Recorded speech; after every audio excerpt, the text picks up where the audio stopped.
안녕하세요 여러분, 오늘은 공무원 생물 바로 그 첫 번째 시간입니다. 자, 오늘 여러분들과 함께 하실 것은 생명의 탐구 방법과 생명의 특성이라는 것. 자, 이 우리가 생물을 공부하고 하는 데 있어서 가장 기반이 되고 기초가 되는, 그리고 이 생물이란 과목이 어떻게 이렇게 발전해 왔는지 그런 것들에 대해서 한번 간단히 알아보는 시간입니다. 자, 여기서는 우리가 생물의 이 생명과학의 발달 과정과 함께, 그 다음에 여기서 여러분들이 계속해서 공부하실 것은 어떻게 이 일어나는 현상들을 관찰하고 탐구할 것이냐, 그리고 결국 이 생물을 이루고 있는 가장 기본 구조, 이 세포에 대해서 한번 알아보도록 하겠습니다. 그래서 첫 번째, 일단 생명과학의 발달 과정에 대해서 간단하게 한번 알아보도록 하겠습니다. 자, 생명과학의 발달 과정, 생명과학의 발달이라고 일단 써보겠고요.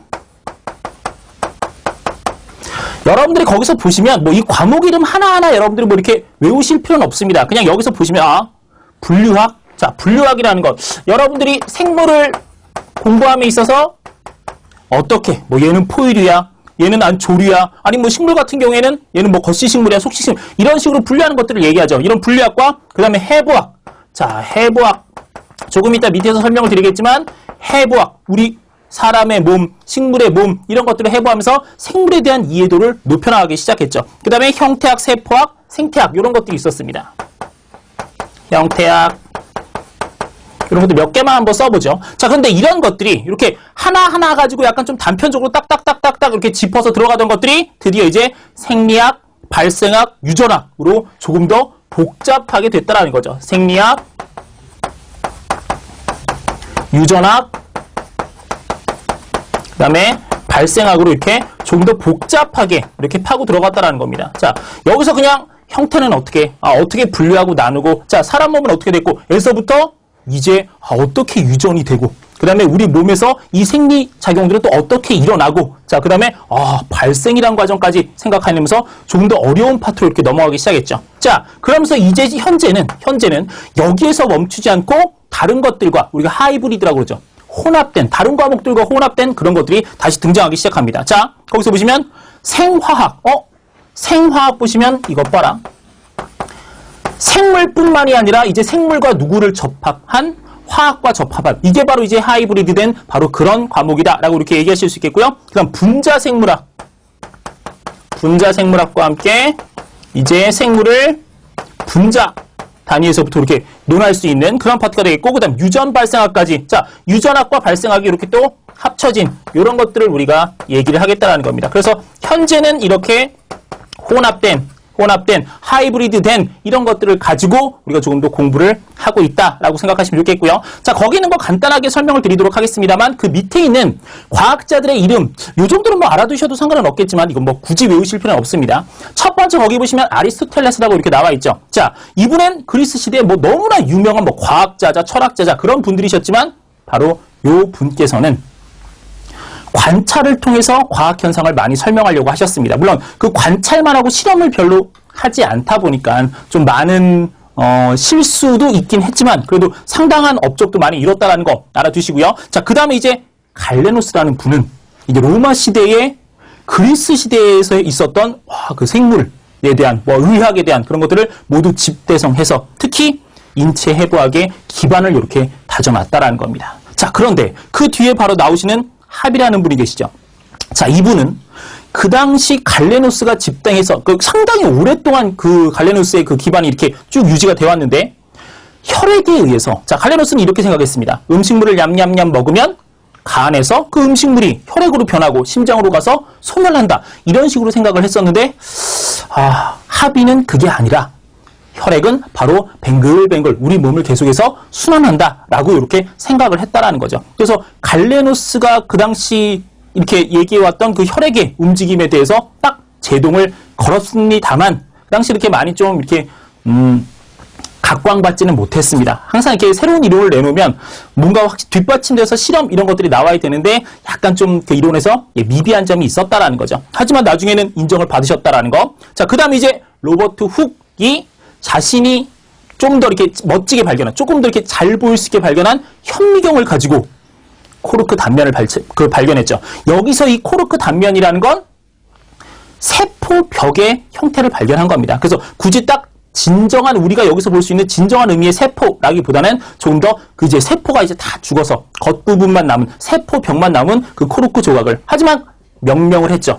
이거 꼭 방처럼 생겼는데 좋아 그럼 이거 셀이라고 부르자 해서 세포라는 이름을 최초로 이렇게 명명했다. 그런 의미가 있겠고요. 자, 그다음에 여기서 다윈이 나오면서 정말 생물학 쪽에서는 굉장히 엄청난 진보를 이렇게 하게 됩니다. 자, 다윈이 진화설을 주장하게 되죠. 물론 굉장히 논란이 있긴 하고 다윈의 이론 자체도 문제점은 분명히 있긴 했지만 엄청난 과학적 진보를 했다라는 거에는 뭐 이론의 여지가 없습니다. 아인슈타인보다도 훨씬 더 높은 쪽에 이렇게 두시는 분들도 굉장히 많다라는 거 알아두시고요. 그 다음에 멘델이 유전 법칙을 발견합니다. 3개의 유전 법칙, 완두를 이용해서 3개의 유전 법칙을 만들어내고 이걸 통해서 어떻게 부모로부터 형질을 물려받는지 이런 것들을 또 알아내셨죠. 그 다음에 이제 파스테르가 정말로 많은 것들을 하셨습니다. 백신도 만들고 그다음에 여기 있는 것처럼 세균이 질병을 일으킨다라는 사실을 또 알아내셨다라는 거죠. 파스테르 하면 너무나 많은 것들을 해오셨기 때문에 여러분들도 익히 알고 계시는 그런 분일 테고요. 자, 그 다음에 왓슨과 크릭 바로 DNA의 이중나선 구조를 발견하셨죠. 자, 그래서 노벨상까지 타셨던 그런 분들이고 니런버그는 그냥 DNA뿐만이 아니라 여기서 이제 이런 것들의 바로 유전 암호를 해독합니다. 자, 그 다음에 이제 코엔과 보이어는 한 발 더 나아가서 유전자를 재조합하는 다른 생물의 유전자를 떼어와서 다른 생물에게 또 주입하는 이런 일들까지 해낸 정도가 된다라는 거죠. 그래서 이제는 마지막 사람의 유전체 분석. 자, 이걸 우리가 게놈, 지놈이라고 이렇게 얘기하는데요. 자, 게놈 분석을 통해서 우리 몸의 이제 유전자를 완벽하게 해독할 수 있었을 정도가 이렇게 된다라는 겁니다. 이제 나중에 이제 시간이 되면 조금 더 이렇게 과학이 발달하게 되면 우리 개개인의 이 게놈도 아마 다 이렇게 하나씩 이렇게 바로 딱 들지 않을까. 저렴한 가격으로. 지금도 가능은 한데 굉장히 좀 이렇게 비싼 가격에 이런 일이 벌어진다라는 거. 자, 그럼 이제 생명과학이 이렇게 쭉쭉쭉쭉 발달했구나. 여러분들이 이렇게 생각을 드신다면 어떻게 이 주위에서 일어나는 그런 것들을 가지고 이건 어떠한 방법으로 우리가 알아내고 실험을 하고 알아내고 이론을 만들 수 있을까? 자, 이런 방법들에 대해서 한번 알아보도록 하겠습니다. 크게 2가지 방법이 있는데 그중 첫 번째 방법이 바로 귀납적 탐구 방법입니다. 자,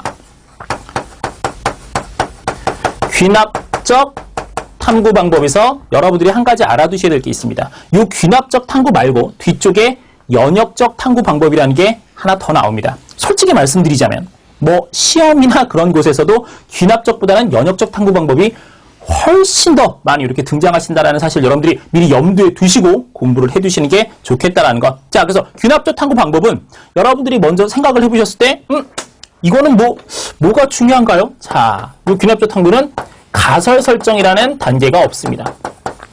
가설 설정이라는 이런 단계가 어떻다? 없다라는 겁니다. 그래서 가설이라는 우리가 임시적으로 내는 그런 결론 같은 것들을 고민할 필요가 없다라는 거죠. 그럼 귀납적 탐구는 대체 무엇을 가지고 이렇게 하는 겁니까? 얘는 관찰을 가지고 하는 겁니다. 관찰을 가지고. 그래서 관찰 주제를 이렇게 먼저 설정하고요. 자, 한번 보시기 바랍니다. 간단하게. 관찰 주제를 설정하고요. 그러니까 내가 뭘 관찰할지 먼저 이렇게 설정하는 거죠. 별로 어려운 일이 아니고요. 자, 그 다음에 이걸 어떻게 관찰할지 방법을 고안합니다.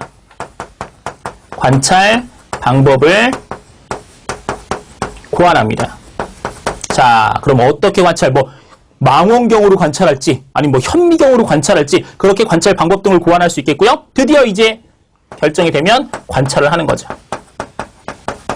그러면 이 관찰을 통한 어떠한 변화가 들어올 테고 그걸 통해서 결과를 해석하게 될 겁니다.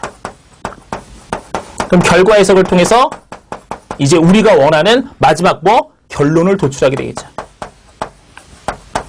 이렇게 결론을 도출하게 되겠죠. 자, 이걸 우리가 귀납적 탐구 방법입니다. 그 어디에도 첫 번째 가설 설정이라는 단계는 들어가 있지 않죠. 자, 그러면 우리가 왜 대체 귀납적 탐구를 하게 되느냐? 자, 귀납적 탐구는 우리가 보셨을 때 좀 실험하기 힘든 것들, 어떻게 보면 좀 어떤 자연현상 같은 것들이 대규모로 일어날 때 이렇게 귀납적 탐구를 많이 사용한다는 것. 그 실험하기가 거의 불가능한 것들이죠. 예를 들어서 운석 같은 것들이 뭐 충돌한다든지 아니면 뭐 대규모 블랙홀을 발견한다든지 뭐 은하와 은하의 충돌이라든지 그런 것들을 우리가 실험에서 어떻게 증명 재현할 수가 없지 않겠습니까? 그러니까 이런 것들을 우리가 생각했을 때 바로 어떻게 관찰을 통해서 이런 것들이 충돌하고 부딪히고 한다라는 걸 이렇게 생각할 수 있다라는 겁니다. 그래서 그 결과 결론을 이렇게 해석해서 낸다라는 거죠. 그걸 여러분들이 잘 알아두시면 좋겠고요.